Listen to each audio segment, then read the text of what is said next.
The difference between you and a version of you who's better at Geometry Dash is all in your head. Most players just focus on improving their raw skill, but a lot of the best Geometry Dash players say that at a certain point, it becomes almost entirely a mental game. This is not just a GD thing, however. Yogi Berra famously said, "Baseball is 90% mental, the other half is physical." Safe to say, when you get good enough at anything, your performance depends not only on your skill, but on your mindset as well.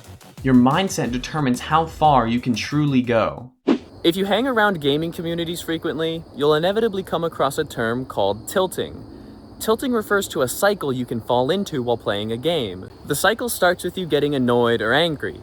Maybe you played a game with some bad teammates, or just did something that feels a little dumb. Whatever it is, it soured your mood a bit, but being frustrated can lead to you playing more aggressively and taking more risks. This usually means that you're playing worse, which leads to more frustration. More frustration means an even poorer performance, which leads to even more frustration. This cycle can be difficult to get out of if you don't just stop playing as soon as you get frustrated. While playing Geometry Dash, it's important to do your best to keep a level head. However, this is certainly easier said than done. I mean, Geometry Dash is a rage game. How can you not get mad? Maybe we can tackle this problem if we figure out what causes us to get mad in the first place. I don't think people get angry at a game for no good reason. Perhaps our anger is caused by bad gameplay. Gameplay creators need to stop letting their levels have choke points, inconsistencies, and other annoying features. If every level was fun, you'd never get mad playing the game. This isn't true at all. If only it were that simple, right? Plenty of unbalanced and choke point carried levels receive high enjoyment averages. I've also gotten angry at levels that I believe to have fantastic gameplay. So why did the level cause me to feel frustrated? Well, every time you play the game, you have some kind of a goal. It could be to beat a level, maybe get a new best, or just to improve your consistency. Based on your previous experiences playing the game, you'll make a subconscious prediction about how you will perform. The prediction might be based on how difficult the level is, the consistency you had the day before, or your experiences with previous levels. It's most likely a combination of these factors as well as some other ones. Regardless, by having this prediction, you're setting up an expectation for yourself. When this expectation is exceeded and you perform better than you thought you would, that's exciting. It's satisfying being capable of more than you thought you were. On the other side of this coin, underperforming your expectations is frustrating. It can feel embarrassing or like you're letting yourself down. This is why one of the most common words to label poor gameplay with is inconsistent. From your previous experiences, you expect to be able to reach a certain point of consistency with a level, but that expectation isn't being met if the gameplay is inconsistent. So the solution here is obvious. You need to dispel all expectations and play the game without making any predictions. You will never feel angry and never fall down the cycle of tilting. If only it were that easy. I mean, your brain is a prediction machine. It's how we can even perceive the world in the first place. It's not something you can just turn on and off like a faucet. Predictions and expectations are an unavoidable part of the game, so we're going to have to learn to work with them. Our next best solution is to learn about all the mental tricks that our brain plays on us. Let's understand why we can play a level and be way less consistent than we were the day before for seemingly no reason. Let's understand why we keep dying to that one specific part from zero, but can do it first try from a start position. Let's learn about all these frustrating swings in consistency so we know what to expect while playing. You know, the word consistency is pretty funny in the context of Geometry Dash. It of course just refers to how often you can perform gameplay correctly, but it fluctuates in strange ways all the time. All things considered, consistency is actually quite inconsistent. It seems like it should just improve each day you play until you beat the level. Each day you would learn more, get better, and be able to get further into the level more consistently. But this is very often not the case. The thing is, though, your raw skill with the level does improve every day. But once you get to a certain level of consistency, the improvements you make in raw skill are much less significant than the mental factors at play on a day-to-day basis. So what's going on? The first mental trick your brain plays is something I like to call far focus. Far focus refers to an increase in performance when getting somewhere for the first time from zero. On easy and medium demons, I often can sight read a good chunk of the level from zero, but when I do, it usually takes me multiple attempts to get back to where I got on my first attempt. But why? It seems like if I was able to sight read it on my first attempt, I should be able to on my next attempts as well. The thing is, when something is novel to us while also being familiar in some way, we tend to lock in a really specific way. These levels strike that perfect balance of being new, since I've never played it before, but also, it's a Geometry Dash level, something I'm very familiar with. This balance is a perfect shortcut to the flow state, which is probably something you've heard of before.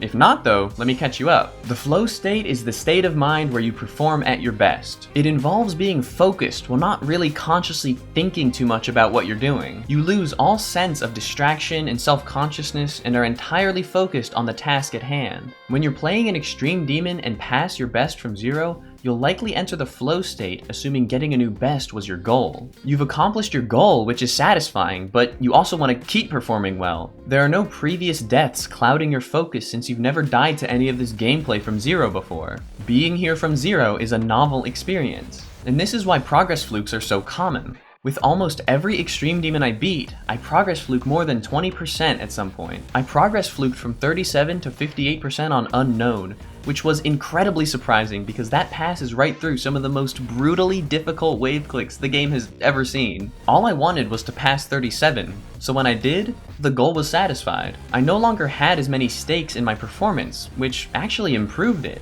When you're mind blocking something from 0, but then are able to clear it easily from a start position, it's because the stakes are so much lower. When the stakes are low, your mind is clear. Entering the flow state becomes much easier. If you can trick yourself into thinking the stakes are low, your performance will likely improve. Mind blocks themselves are also quite tricky. They can often pop up in a section that is far from being difficult compared to the rest of the level, something that you've passed enough times to forget that you could even die there. But one day, it suddenly feels impossible to pass. Why? It usually starts with just one death. A silly little mistake. The next time you reach that point, you try to focus a little harder to get past whatever killed you, but you die again. After a couple more deaths to this section, it becomes your central focus.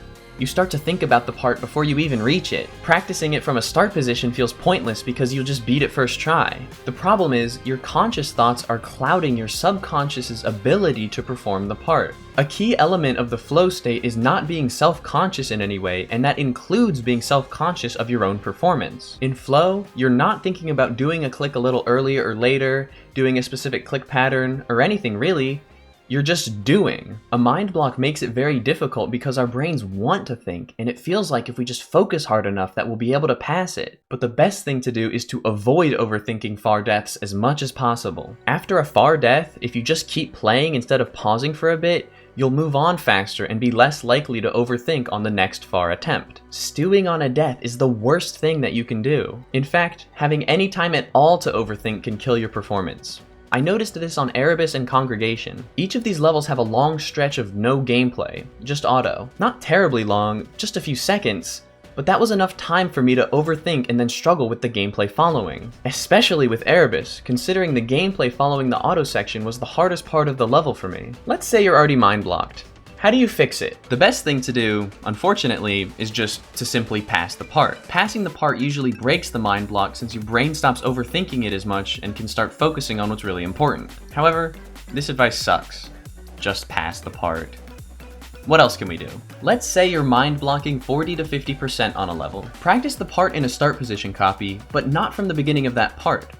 Try one part earlier. Tell yourself, I'm not allowed to play from 0 until I do a run from 30 to 60%. This way, you're reaching the part with stakes. Not only this, but you have to perform the gameplay after it as well. You've set yourself up with a smaller goal that involves performing the mind blocked gameplay with stakes, and you have to keep performing well after you pass it. This has helped me shake off mind blocks countless times. If the mind block is causing too much frustration, it may be preferable to simply take a break. Mind blocks can be stronger when you're frustrated, so taking some time to relax can help. Personally, I like to do practice runs on extreme demons when I take breaks. That way, I don't stop playing and don't have to warm up again. There's also kind of an anti-mind block phenomenon that I've experienced as well. I like to call it the veil of consistency in reference to the shimmering veil from Cookie Clicker. The shimmering veil gives you tons of extra cookies, but it's very fragile.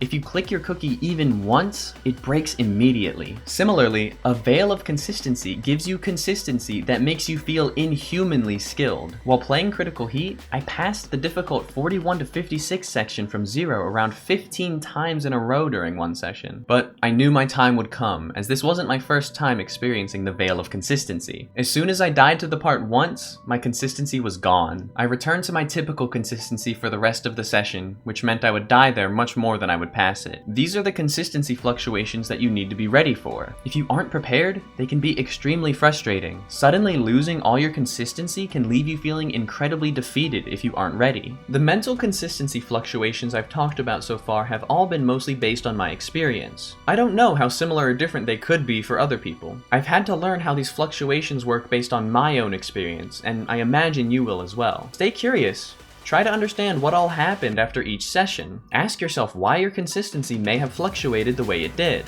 A more pragmatic thought process will help you have more realistic expectations in the future. One problem I believe many players face is a mindset issue. Up until this point in the video, the issues I've addressed pertaining to Geometry Dash have been about consistency and the flow state, but your mindset in and of itself is a bit different. The current culture surrounding Geometry Dash involves branding every level as either fun or unfun with an enjoyment score. This seems ubiquitous around all sectors of the community. Now, I don't believe people are wrong at all for having opinions on gameplay, but the way most players go about it is not conducive to playing the game well. A couple years ago, I started splitting my enjoyment rating and my level rating into two separate scores. I felt that this would help me be more fair to levels, since a bad experience that lowers my enjoyment doesn't necessarily mean I think any less of the level. Maybe I just got unlucky, but after a while, even this felt pointless, so I decided to quietly stop scoring levels in my video descriptions. I had already been trying to take a more pragmatic approach to beating levels. This heavily involved trying to understand the mental phenomena explained so far in this video,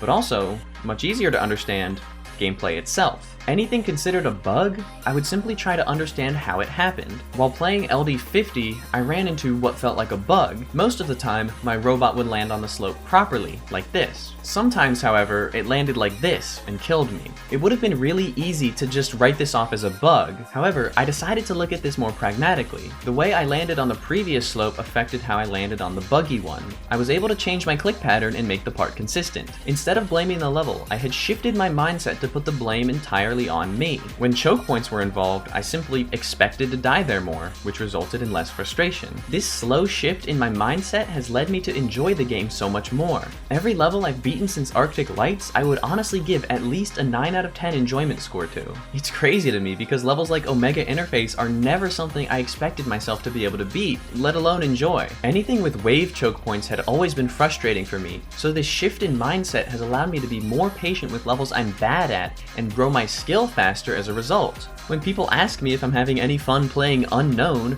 the answer is a resounding yes. It never feels like the torture I imagined it would be when I first saw the level like 3 years ago. When someone perceives a level as bad and unfun, their frustration becomes justified to them. The artistic side of me understands that this is completely fair. Having opinions based on your experience is how people generally interact with art. But the pragmatic side of me that wants to beat difficult levels knows that I have to shift my mindset away from this. I'm a pretty competitive person, so I've internalized the mindset that me getting angry at a level means that the level is winning. After all, being angry means that I'll probably be playing worse. So if I die somewhere unexpected, I do my best to stay calm, move on, and forget about it. I've made being someone who doesn't get frustrated easily a part of my identity. This is something I now believe about myself. This means that if I do begin to feel frustrated, there will be a level of cognitive dissonance that I need to resolve. Over 90% of the time, I'm able to simply resolve it by calming myself down. This is probably the most important part of making yourself more mentally skilled at Geometry Dash. Keeping calm helps you remain closer to the flow state,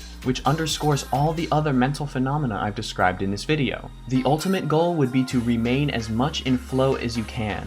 This will give you your best possible performance. Everything in this video is easier said than done.